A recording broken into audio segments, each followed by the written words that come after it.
Yeah కుందేందు తుషారహర ధవల yeah శుభ్రవస్త్రాన్విత yeah వీణ వరదండ మండితకర yeah శ్వేత పద్మాసన. తెలంగాణలోని జ్ఞాన సరస్వతి ఆలయం వర్గంలోని శ్రీ విద్యా సరస్వతి శనేశ్వర ఆలయం. ఈ ఆలయంలో ఇక్కడ ఎన్నో ఉపాలయాలతో విరాజిల్లుతోంది. సుబ్రహ్మణ్యేశ్వర స్వామి శ్రీ వల్లి దేవసేన సమేతుడిగా ఉన్నారు. అలాగే శ్రీదేవి భూదేవి సమేతుడిగా ఇక్కడ వెంకటేశ్వర స్వామి ఉన్నారు. లక్ష్మీ గణపతి ఉన్నారు. శనేశ్వర ఆలయంలో శివుడు ఉన్నారు. ఇన్ని ఉపాలయాలతో నిత్యం భక్తులతో కిటకిటలాడుతున్న శ్రీ వర్గల్ విద్యా సరస్వతి ఆలయానికి ఇవాళ మనం వచ్చాం. ఇవాల్టి మన ఆలయం ఇదే. రండి, పూర్తిగా ఇందులో ఉన్న ఉపాలయాలు, ఈ వర్గల్ గిరిపైన ఉన్న ఈ విద్యా సరస్వతి విశిష్టత ఏంటో తెలుసుకుందాం.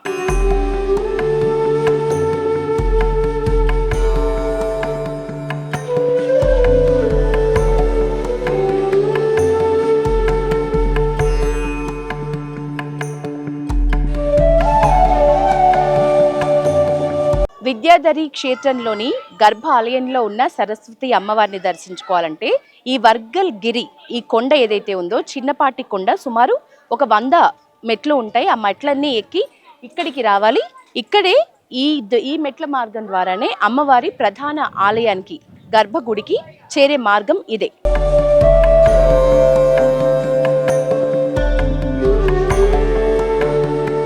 కంచి మఠం నిర్వహిస్తున్న ఈ జ్ఞాన సరస్వతి ఆలయ గర్భగృహం ఏదైతే ఉందో అది 3వ అంతస్తుకు సమానంగా ఉంటుంది.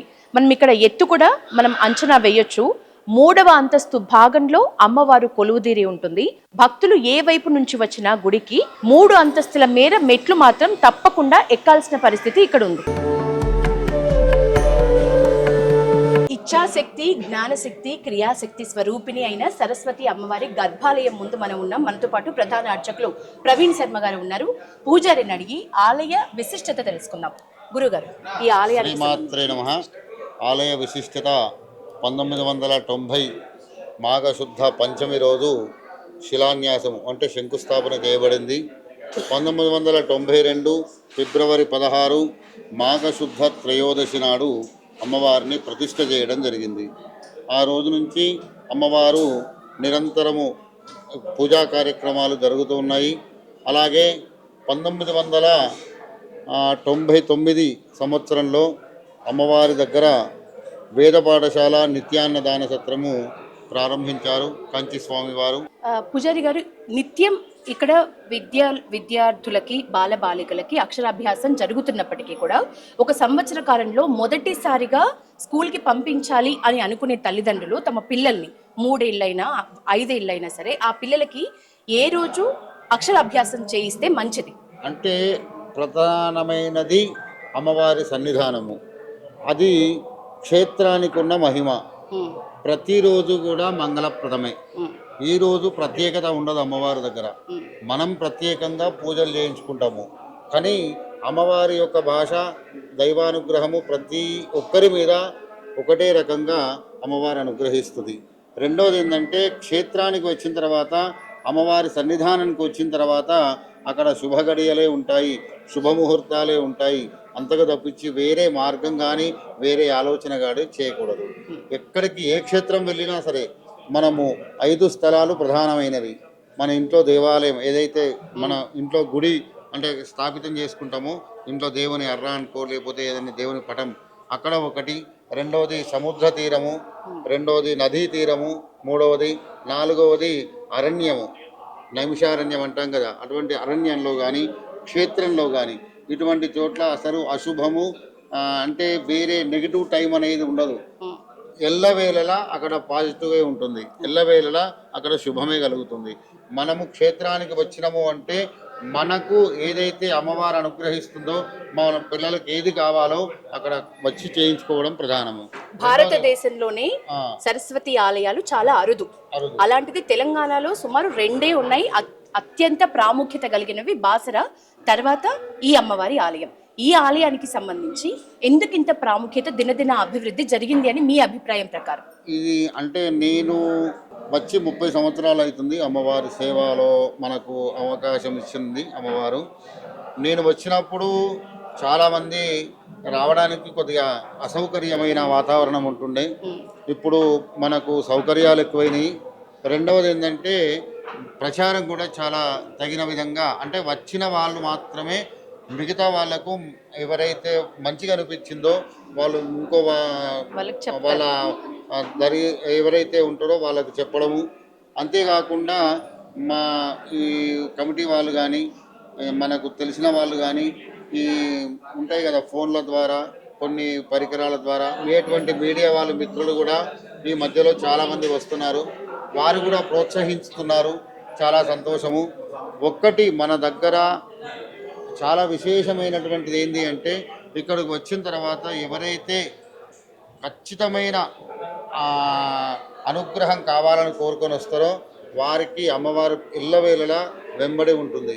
రెండవది ఏంటంటే అమ్మవారు ఏది కోరితే అది ఇవ్వదు. ఇక్కడ ఒక నిజమైన ఆ, అంటే నేను అనుభవించి చెప్తున్నాను. ఏంటంటే అమ్మవారు మనకేది కావాలో ఆమె డిసైడ్ చేస్తుంది. మనం కోరింది అక్కడ ఇవ్వదు. మనకేది క్షేమమో, ఏది మనకు మంచిదో అదే ఇస్తుంది. నా అనుభవపూర్వకంగా చెప్తున్నాను. శనేశ్వర ఆలయం అలాగే ఆ. సరస్వతి ఆలయం రెండు ఉన్నప్పటికీ ప్రధాన దేవత ఎవరంటారు ఈ బర్గల్ గిరికి? ప్రధాన దేవత అమ్మవారు, ఉమ్, తర్వాత శనీశ్వరుడు. శనీశ్వరుడు అంటే చాలామందికి ఒక రకమైన అపోహ, భయము. అది అసలు లేదు, ఉండకూడదు. శనీశ్వరుడు అంటే నిదానంగా నడిచేవాడు. ఆయన అనుగ్రహం చేత మనం కూడా ఆలోచించి నిదానమైన నిర్ణయాలు తీసుకొని సరైన నిర్ణయాలు తీసుకుంటే మనకు అటువంటి టెన్షన్ ఉండదు జీవితంలో. ఆయనకు మనము నమస్కారం చేసుకొని కోరుకోవలసింది ఒకటే, మనము ఏదైతే పని చేస్తున్నామో సంకల్పించుకున్నామో ఎటువంటి విఘ్నాలు లేకుండా ముందుకు వెళ్ళాలని స్వామివారిని కోరుకోవడము. రెండోది ఏంటంటే ఎవరైనా సరే మనము దేవుణ్ణి ఎంత మనము నమ్ముతున్నామో మనం చేసే పని కూడా అంత మనము ప్రేమించి దాన్ని పనిచేయాలి. అనేది నా యొక్క అభిప్రాయం. జాతక దోషాలు ఉన్న వాళ్ళకి ఇక్కడి శనేశ్వర ఆలయం ప్రధాన ఆలయంగా విరాజిల్లుతోంది. దాని గురించి చెప్పండి. చాలామంది అనుభవించారు ఆ స్వామివారి యొక్క అనుగ్రహాన్ని పొంది, చాలామంది అనుభూతి పొందారు. ఇక్కడికి వచ్చిన వాళ్ళకు చెప్తున్నా కదా, ఆ స్వామివారి యొక్క అనుగ్రహము, అమ్మవారి యొక్క అనుగ్రహము, వాళ్ళు అంటే ఒక ఆర్తితోని వస్తే ఇక్కడికి వాళ్ళకు వేరే ఉండదు. అమ్మవారి అనుగ్రహం వెంబడే వెళ్ళిపోతుంది. కాబట్టి మనము సరైన నిర్ణయం తీసుకునేది మనము. అమ్మవారి దగ్గరకు వచ్చిన తర్వాత మనం ఏది కోరాలో, అమ్మవారు ఏది ఇవ్వాలో అది ఆ ఇద్దరికే తెలుస్తుంది. రెండోది ఏంటంటే మనము ఏదైతే సంకల్పించుకున్నామో అమ్మవారి దగ్గరికి వస్తే న్యాయంగా ఉంటే అది వెంబడే జరుగుతుంది. అది నా అనుభవపూర్వకంగా చెప్తున్నాను. అమ్మవారికి మూల నక్షత్రం రోజున విశేష పూజలు అన్నారు. దానికి సంబంధించి ఆ తేదీ వివరాలు. అమ్మవారి నక్షత్రము మూలా నక్షత్రం నాడు అమ్మవారికి విశేషమైనటువంటి కార్యక్రమాలు. ఆ రోజు అంటే మనకు ఎట్లా ఉంటుంది అంటే, ఇంట్లో పండుగ ఉంటే పెద్దవాళ్ళు ఎలాగా ఉత్సాహంగా ఉంటారో, వాళ్ళ పిల్లలకి ఏ రకమైన ఉత్సాహాన్ని కల్పిస్తారో అమ్మవారు కూడా అంతే. ఆ ఉత్సవం రోజు అమ్మవారు చాలా విశేషంగా అమ్మవారు అనుగ్రహిస్తుందనే ఒక నానుడి. అందుకనే మనం ఉత్సవాలలో దర్శనాలకు వెళ్తాము. అంటే ఎంత కష్టపడినా సరే, ఎంత మనము వ్యయ ప్రయాసాలైనా సరే కొంత దూరం వెళ్ళి మనము, అంటే ఎంత కష్టం ఉన్నా సరే ఆ ఉత్సవం నాడు అమ్మవారిని దర్శనం చేసుకోవాలి అనే సంకల్పం ఏదైతే ఉందో అది ప్రధాన కారణం. ఏంటంటే అమ్మవారు ఉత్సవం రోజు ఉత్సాహంగా ఉంటుంది. ఎంతమంది వచ్చినా కూడా ఆ అనుగ్రహాన్ని పంచుతూ ఉంటుంది. కాబట్టి ఆ ఉత్సవము చాలా విశేషమైనటువంటిది.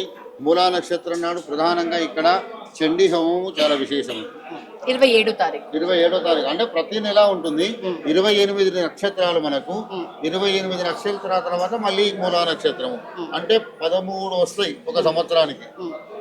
13 నక్షత్రాలు వస్తాయి. చివరి ప్రశ్న పూజారి గారు, ఒక సంవత్సర కాలంలో ఈ అమ్మవారికి ప్రధానంగా జరిపే పూజా విశేషం ఏంటి? అది ఏ మాసంలో జరుపుతారు? అంటే ఆశ్వీజ మాసము అమ్మవారికి చాలా ప్రీతికరమైనది. ఆ రోజు అంటే ఆశ్వీజ శుద్ధ పాఠ్యము నుంచి నవమి వరకు చాలా చాలా విశేషంగా కార్యక్రమాలు జరుగుతాయి.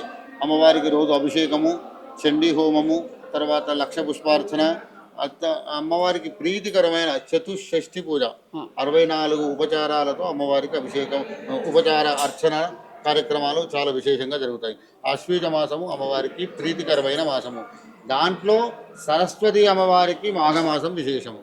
అంటే మనము త్రిమూర్తులను ఇక్కడ స్థాపించుకున్నాం కాబట్టి ఒక్క రూపంలో ముగ్గురిని చూస్తాము, ముగ్గురిని ఒక్క రూపంలో చూస్తాము. కాబట్టి ఆశ్వీజ మాసము ప్రధానమే, మాఘమాసము ప్రధానమే. కాబట్టి 2 మాసాలు అమ్మవారికి ప్రీతికరమైన మాసాలు. ధన్యవాదాలు పూజారి గారు, చాలా చక్కగా వివరించారు. ఇది మొత్తానికి మూలా నక్షత్రం త్వరలో రాబోతోంది 27వ తారీఖు. ఆ రోజు కనుక అమ్మవారిని ఇక్కడ దర్శించుకుంటే మనం కోరుకున్న కోరికలు నెరవేరుతాయి. అమ్మవారి అనుగ్రహం భక్తులపై తప్పకుండా ఉంటుంది అని పూజారి గారు చెప్తున్నారు. వర్గల్ కొండపై శ్రీ విద్యా సరస్వతి అమ్మవారితో పాటు శనేశ్వరుడికి కూడా ఆలయం ఉంది. ఇది కూడా 1992 కాలం నాటి నుంచి ఉంది.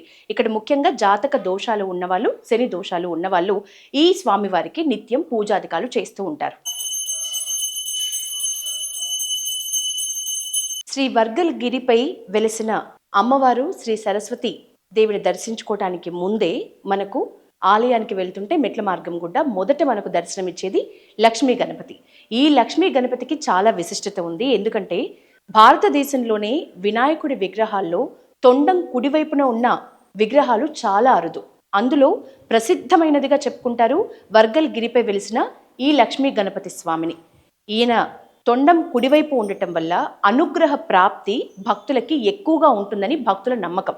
అందుకని నిత్యం అమ్మవారి గర్భాలయానికి వెళ్లే భక్తులందరూ మొదట లక్ష్మీ గణపతిని దర్శించుకున్న అనంతరమే విద్యా సరస్వతి అమ్మవారిని దర్శించుకోవటానికి వెళ్తూ ఉంటారు.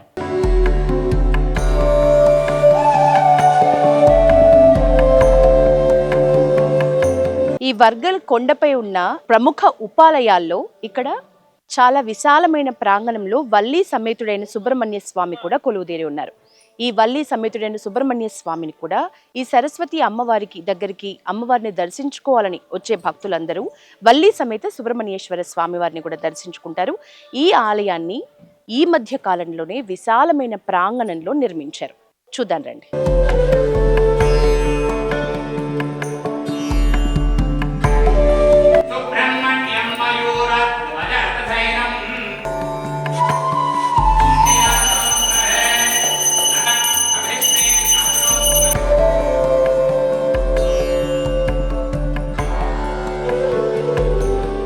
మనతో పాటు ఆలయ ప్రధాన పూజారి గారు వంశీకృష్ణ గారు ఉన్నారు. ఈ దేవాలయ వల్లి సమేత దేవసేన సమేత శ్రీ సుబ్రహ్మణ్యేశ్వర స్వామి ఆలయ ప్రతిష్టాపన గురించి అడిగి తెలుసుకుందాం. నమస్తే పూజారి గారు.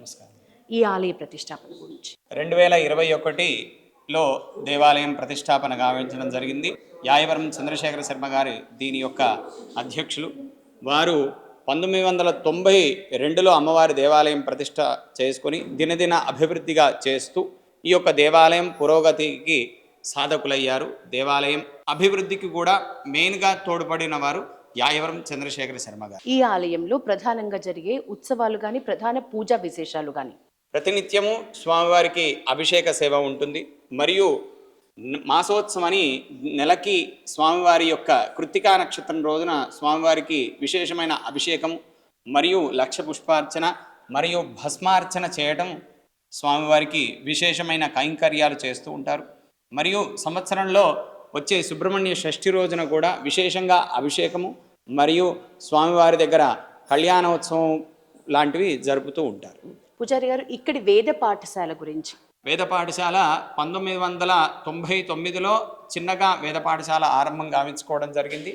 అక్కడి నుంచి దినదిన అభివృద్ధిగా ఇప్పటి వరకు దాదాపుగా ఒక 400 మంది విద్యార్థులకు స్మార్తము పూర్తి అయ్యి మన హైదరాబాదులో వివిధ దేవాలయాలలో మరియు పౌరోహిత కార్యక్రమాల్లో పిల్లలు ఉత్తీర్ణులై పౌరోహితాన్ని ముందుకు తీసుకెళ్తున్నారు. మన సనాతన ధర్మానికి ఎక్కువగా తోడ్పడే విద్యార్థులు మన వాళ్లే.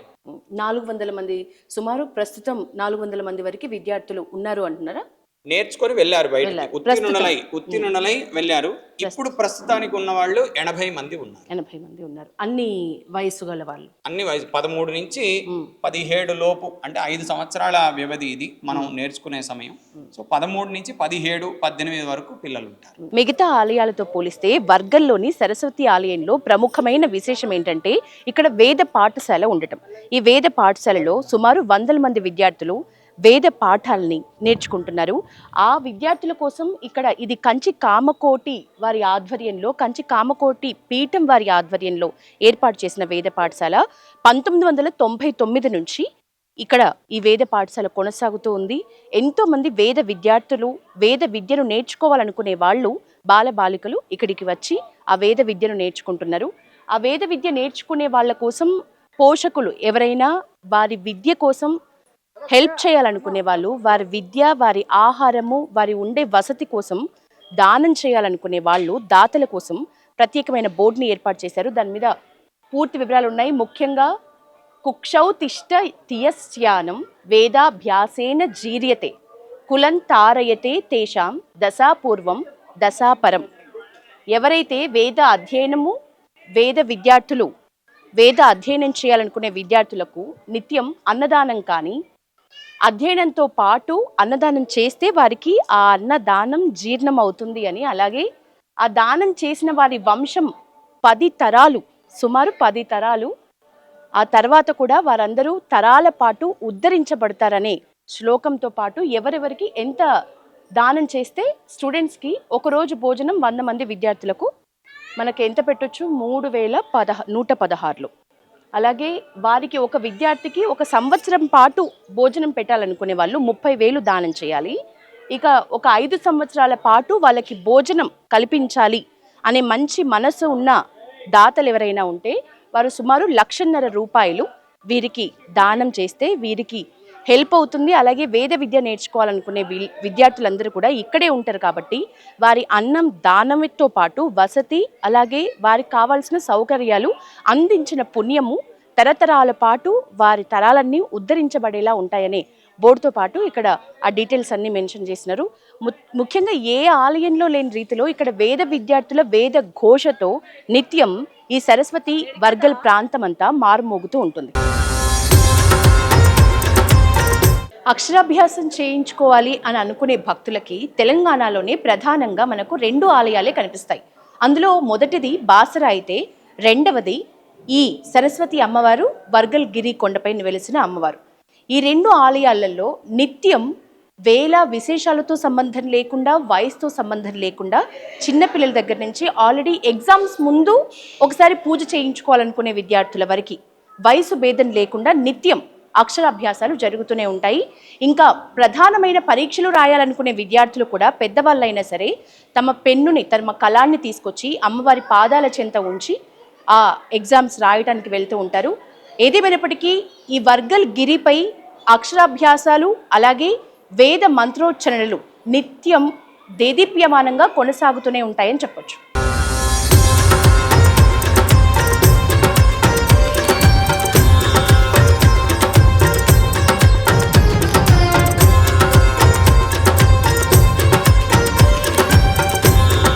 తంతుల వారీగా ఇక్కడ అక్షరాభ్యాసాలు జరుగుతూ ఉన్నాయి.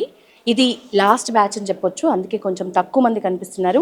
బ్యాచ్లుగా వచ్చిన వాళ్ళు వచ్చినట్లుగా వరుసగా కూర్చొని ఇక్కడ అక్షరాభ్యాసాలు పిల్లలకి చేయించుకొని తల్లిదండ్రులందరూ పిల్లలతో పాటుగా అమ్మవారి దర్శనానికి ఇక్కడి నుంచే వెళ్తారు. మనతో పాటు ఇక్కడ అక్షరాభ్యాసం కోసం వచ్చిన భక్తులు ఉన్నారు. వారి పిల్లలతో పాటుగా మాట్లాడించే ప్రయత్నం చేద్దాం. నమస్తే అండి, ఎక్కడి నుంచి వచ్చారు? మేము ఇక్కడ ఉప్పల్, యాక్చువల్గా అయితే అమెరికా నుంచి వచ్చాం. Okay, super. అంటే ఇక్కడే ఎందుకు అనుకున్నారు అక్షరాభ్యాసం చేయించాలి అని? అంటే చాలాసార్లు మేము ఈ గుడికి వస్తూ వెళ్తూ ఉంటాము చిన్నప్పటి నుంచి. ఐ మీన్ చాలా లాస్ట్ ఫ్యూ ఇయర్స్ నుంచి. సో ఇక్కడ సరస్వతి అమ్మవారితో చేపిద్దామని వచ్చాము. ఎట్లుంటది అంటే మామూలుగా ఈ టెంపుల్ కి రెగ్యులర్ గా వస్తాము అని అన్నారు కదా, ఈ టెంపుల్ ఎక్స్పీరియన్స్? నాన్న వాళ్ళు చాలా రెగ్యులర్ గా వస్తారు. నేను పాస్ట్ ఫ్యూ ఇయర్స్ నుంచి అమెరికాలో ఉన్నా కాబట్టి చాలా తక్కువ, బట్ అమ్మ వాళ్ళు వస్తూ ఉంటారు. ఓకే, ఫస్ట్ అక్షరాభ్యాసమా? ఫస్ట్. ఏ క్లాస్ కి వెళ్తున్నారు ఇప్పుడు? ఆయన ప్రీకే 3 అంటే 3 years దానికి వెళ్తున్నాడు. అంటే మొదటి అక్షరాభ్యాసం. ఇక్కడ ఇవి అంటే మీరు తీసుకొచ్చుకున్నారా లేకపోతే ఇక్కడే ప్రొవైడ్ చేస్తున్నారా? గుళ్ళో అన్ని చేస్తున్నారు. మేము ఏమీ ప్రిపేర్ అవ్వకుండా వచ్చాము, ఇక్కడ అన్ని ఇచ్చారు, అన్ని అవైలబుల్ ఉన్నాయి. ఓకే, మనం చూడొచ్చు ఇక్కడ స్లేట్ తో పాటు రాయడానికి తగినట్లుగా బలపం, అలాగే అక్షింతలకి బియ్యం, పసుపు, కుంకుమ, ఎండు కొబ్బరి అన్ని. అంటే ఆలయం సంబంధించి ఎవరైతే అక్షరాభ్యాసం చేయించుకోవాలి అని టికెట్ తీసుకున్నారో వాళ్ళందరికీ ఇక్కడ అన్ని సౌకర్యాలు కల్పిస్తున్న పరిస్థితి. గిరిపై వర్గల్ కొండపైన ఉన్న సరస్వతి అమ్మవారి దగ్గరికి విదేశాల నుంచి వస్తున్న భక్తులు కూడా అక్షరాభ్యాసం చేయించాలంటే ఇక్కడే చేయించాలి అంటే తాతలు ముతాతలు అమ్మమ్మలు నానమ్మల మధ్య సకుటుంబ సపరివార పరంగా ఇక్కడే చేయిస్తే మంచిది. మళ్ళీ వెళ్ళాలి అనుకునే భక్తులు కూడా అక్షరాభ్యాసం అనుకుంటే వర్గలకే వచ్చి చేయించుకొని విదేశాలకు వెళ్తున్న పరిస్థితి మనం చూస్తున్నాం.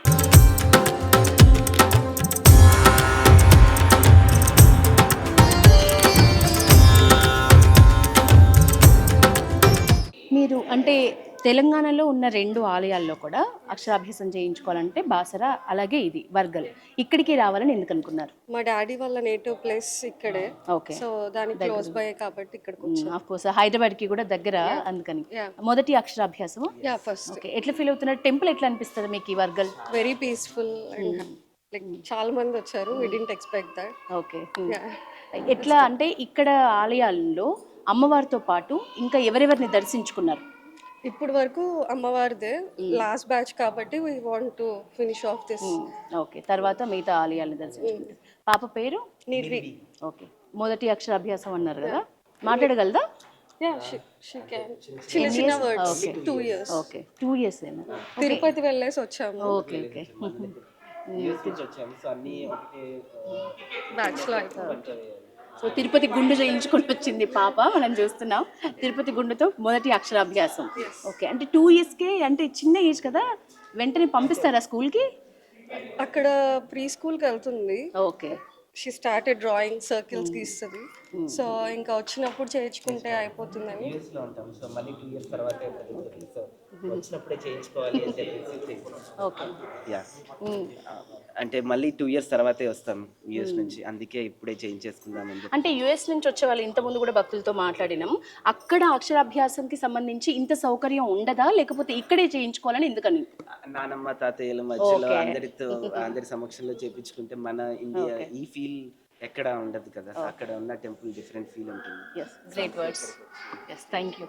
అది మొత్తానికి గిరిపై వర్గల్ కొండపైన ఉన్న సరస్వతి అమ్మవారి దగ్గరికి విదేశాల నుంచి వస్తున్న భక్తులు కూడా అక్షరాభ్యాసం చేయించాలంటే ఇక్కడే చేయించాలి అంటే తాతలు ముతాతలు అమ్మమ్మలు నానమ్మల మధ్య సకుటుంబ సపరివార పరంగా ఇక్కడే చేయిస్తే మంచిది. మళ్ళీ వెళ్ళాలి అనుకునే భక్తులు కూడా అక్షరాభ్యాసం అనుకుంటే వర్గలకే వచ్చి చేయించుకొని విదేశాలకు వెళ్తున్న పరిస్థితి మనం చూస్తున్నాం.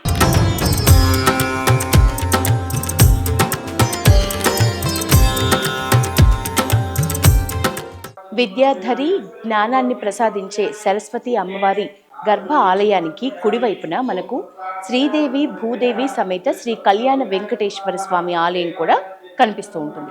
ఈ ఆలయ ప్రతిష్టాపన కూడా ఈ మధ్య కాలంలోనే జరిగింది. అంతేకాకుండా ఇక్కడికి వచ్చే భక్తులందరూ వెంకటేశ్వర స్వామిని దేవేరులను కూడా దర్శించుకుని వెళ్తూ ఉంటారు.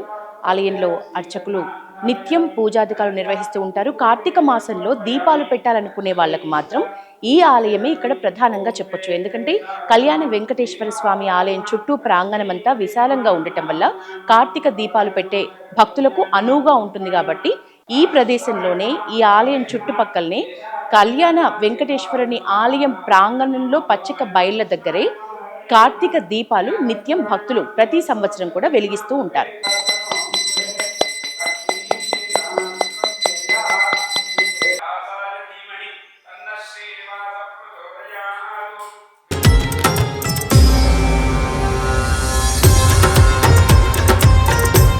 ఎనభైల కాలంలో నుంచి ప్రాచుర్యంలో ఉన్న ఈ వర్గల్ సరస్వతి అమ్మవారి ఆలయ గర్భగుడితో పాటు ఉపాలయాలన్నీ కూడా ప్రతిష్ఠించినవే. కానీ ఈ క్షేత్రం మొత్తానికి ఇక్కడ ఉన్న ఒకే ఒక్క శివుడు మాత్రమే స్వయంభూలింగం. ఇది స్వయంభూగా వెలిసిన శివుడు. అందుకే ఈ గిరిని శంభుగిరులు అనే పేరు ఈ స్వయంభూ, ఈ శంభుడు చేయబట్టే ఆ పేరు వచ్చిందని ఇక్కడ ఆలయ పూజారులు మనతో చెప్పారు. సో స్వయంభూ శంభులింగం ఉన్న ఆ శివాలయం ఇదే. ఇది కూడా దర్శించుకుందాం రండి.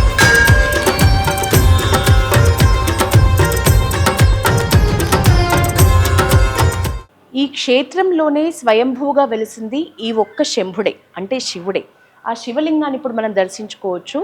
దాని ఉనికిని ఏ మాత్రం కోల్పోకుండా ఆ లింగము, ఆ లింగం మీద ఉన్న పెద్ద కొండని కూడా మనం చూడొచ్చు.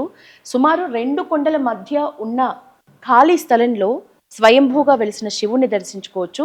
అది ఏమాత్రం దాని ఉనికిని కోల్పోలేదు. ఆ కొండలకి ముందు భాగంలో మాత్రమే ఆలయ ప్రాంగణాన్ని మనం చూడొచ్చు. అంటే ఏమాత్రం ఉనికిని కోల్పోకుండా ఉన్న ఆలయాలు చాలా అరుదు. అందులో ఈ స్వయంభూ శంభుణ్ణి కూడా ఒక లింగంగా మనం చెప్పుకోవచ్చు.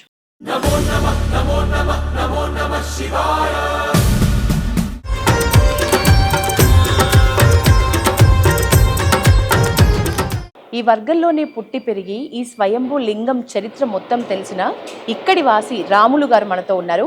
మాట్లాడి తెలుసుకుందాం. ఎన్నేళ్ల నుంచి తెలుసు మీకు ఈ ఆలయం? 60 ఏళ్ళ గుర్తు 60 ఏళ్ల నుంచి. ఈ స్వయంభూ శివుడు మీరు చూసిన కొత్తలో మీ చిన్నప్పుడు ఎట్లుండేవాడు, ఇప్పుడు ఎట్లున్నారు? ఇట్లా చిన్నగా ఉండే ఉమ్, ఇంత. ఉమ్, ఈ ఒక చెట్టు ఉండే, అది 100 సంవత్సరాల చెట్టు. ఇప్పుడు అది గన్నేరు చెట్టు అని పువ్వులు గన్నేరు చెట్టు. పువ్వులు. ఉమ్, అప్పటి వరకు ఇక్కడ వరకే ఇది, ఉమ్, ఇది అంతా లేదు. ఉమ్, ఇక్కడ వరకే ఇది. ఈ ఆలయం వరకు ఆ మూల మీద ఆ చెట్టు. ఉమ్. లింగం దారి ఎట్లుండే? ఇట్లనే ఉంటుండేనా? బండలు అక్కడికి వెళ్ళి ఇక్కడ లేదు చెప్తున్నా కదా, వెనక నుంచి అట్లకెళ్ళి ఇట్లా వంగి ఉమ్, అక్కడ వచ్చి ఆ శివాలయం ముంగట ఉంది కదా, ఇప్పుడు దీపం ఉంది, ఆ, అక్కడ బాధకు ఆ గుండు కొరికే కూర్చోవాలి. ఇట్లా ఉత్తానే మొకాళ్ళ మీద అటు నుంచి ఇట్లా పడుకొని వచ్చినట్టు పండుకొని వచ్చేవాళ్ళు. వచ్చి కూర్చోవాలి. ఉమ్, పూజ అయిపోయినాక మళ్ళీ ఇట్లా మెల్లగా వంగి అట్లా అవతలికి వెళ్ళిపోవాలి. ఉమ్. అక్కడ ఇదే లెఫ్ట్ లా గుడి, గుండం. గుండం ఉంది. గుండం. వాటర్ ఉంటాయా అందులో? వాటర్ ఎప్పటికి ఉంటాయి, ఇప్పటికీ కూడా ఇప్పటికి కూడా ఉంటాయి, ఇప్పటికి వాటర్ ఉంటాయి. అయితే అప్పుడు వాళ్ళు తెచ్చే నీళ్ళు కాక ఆ అయ్యగారు ముంచిచ్చి ఆ, శివాలయం మీద పోపించేది, ఆహా, లింగం మీద పోపించేవాళ్ళు. లింగం మీద పోపించేది ఆ గుండం. మళ్ళీ అవి ఒకటే కాదు, ఏదన్నా విషయం ఉన్నోళ్ళు ఉమ్, ఆ గుండంలో వెళ్ళి తీర్థం తీసుకుపోయి కూడా ఊళ్ళే ఎవరైనా బాగాలేదంటే ఉమ్, తీర్థం తాగిచ్చేవాళ్ళు. తాగిచ్చేవాళ్ళు. ఉమ్, అంత మంచి నీళ్లు. అంత మంచి నీళ్ళు అవి. అట్లుండే. ఉమ్, బయటనేమో జీడిగుండం అని ఉంది, అక్కడ తానం చేస్తారు. ఉమ్, అది బండ లోపట్నే ఇట్లానే ఉంది, కానీ దిగొచ్చు ఎక్కువచ్చు, అది మంచిగా ఉంటుంది. ఉమ్. ఇట్లా పోరాదు, కాలు ఇట్లా వంగి ఇట్లా ముంచుకోవాలి అంతే. రాములు గారు, ఇప్పుడు ఈ స్వయంభూ ఆలయ క్షేత్రం అనాలి. ఇప్పుడు సరస్వతి అమ్మవారి పుణ్యమా అని సరస్వతి అమ్మవారి ఆలయ ప్రతిష్టాపన జరిగిన తర్వాత ఈ ఆలయం కొంత మరుగునబడింది, ఈ ఆలయ చరిత్ర కొంత తగ్గింది, ఘన చరిత్ర అనేది ఏమన్నా ఫీల్ అవుతారా? తగ్గింది, కానీ వచ్చుడు మాత్రం ఆ, ఇక్కడ వచ్చినాక అక్కడ పోతారు కొంత పాతోళ్ళు, అక్కడ వచ్చి ఇక్కడికి వస్తారు తప్పకుండా. తప్పకుండా. స్వయంభూ కాబట్టి. స్వయంభూ. ఉమ్, ఫస్ట్ ఇది ఒక్కటే ఆలయం. ఉమ్. ఆ గురువు గారు కూడా మా గురువు గారే, ఆ, సిద్ధాంతి శర్మ గారు. సిద్ధాంత శర్మ గారు మా గురువు గారే. ఉమ్, అంటే నాకన్నా చిన్న ఆయన, నన్ను మామానే పిలుస్తాడు, కానీ ఉమ్, నా గురువు, నాకు ఇచ్చిందంతా ఆయనే. ఉమ్, ఇప్పుడు ఉమ్. ఆ ఆలయం ప్రతిష్ట ఈ ఆలయానికి ఎన్నేళ్ల చరిత్ర ఉంటది? ఈ స్వయంభూ 400 అంటారు, కానీ మనకు తెలియదు. 400 అప్పటి నుంచి ఉందంటారు. అయితే మీకైతే ప్రముఖంగా ప్రధాన దేవాలయం మీ మాటల్లో శివుడే, ఇక్కడ తర్వాత అమ్మవారు. తెలిసిన వాళ్ళందరికీ స్వయంభూ కాబట్టి శివుడు మొదటి దేవుడు, తర్వాత అమ్మవారు. ఈ ఆలయానికి, ఈ క్షేత్రానికి శంభుగిరులు అని పేరు రావడానికి ఈ శివుడే కారణం అంటారు. నిజమేనా? మీకు ఎన్నేళ్ల నుంచి ఈ ఆలయం తెలుసు? అంటే మా బిడ్డని ఇచ్చినప్పటి నుంచి ఇక్కడ వచ్చాడు. 40 ఏళ్ల నుంచి. అది మొత్తానికి మొదట్లో ఈ శివుణ్ణి దర్శించుకోవాలంటే దాదాపు పాకులాడుతూ వస్తున్న పరిస్థితి ఉండేది. రాను రాను కాలక్రమేణా ఇక్కడ ఒక డోర్ ఏర్పాటు చేసి దూరం నుంచి ఇట్లా దర్శించుకునే ఏర్పాట్లు చేశారు. ఎట్లా వచ్చినప్పటికీ ఆ ఆలయం మాత్రం, ఈ శివలింగం మాత్రం దాని ఉనికిని కోల్పోలేదని చెప్పొచ్చు. ప్రార్థించే పెదవుల కన్నా సేవించే చేతులు మిన్న అనడానికి నిదర్శనంగా ఈ వర్గల్గిరి కొండపై నిత్య అన్నదాన కార్యక్రమం జరుగుతుంది. నిత్యం ఇక్కడ అన్నప్రసాదం పెడుతూనే ఉంటారు. ఇక్కడికి వచ్చే భక్తులు ఎవరు ఎంత ధనవంతులైనా, ఎంతటి పేదవారైనా సరే, అన్నింటికీ అతీతంగా అమ్మవారి ప్రసాదంగా ఇక్కడ నిత్య అన్నదాన కార్యక్రమంలో పాల్గొని వారి ఆకలిని తీర్చుకొని వెళ్తూ ఉంటారు. ఈ వర్గల్గిరి కొండపై ఈ క్షేత్రంలో ఒక అద్భుతమైన ఘట్టంగా ఈ నిత్య అన్నదాన ప్రసాదాన్ని మనం చెప్పొచ్చు.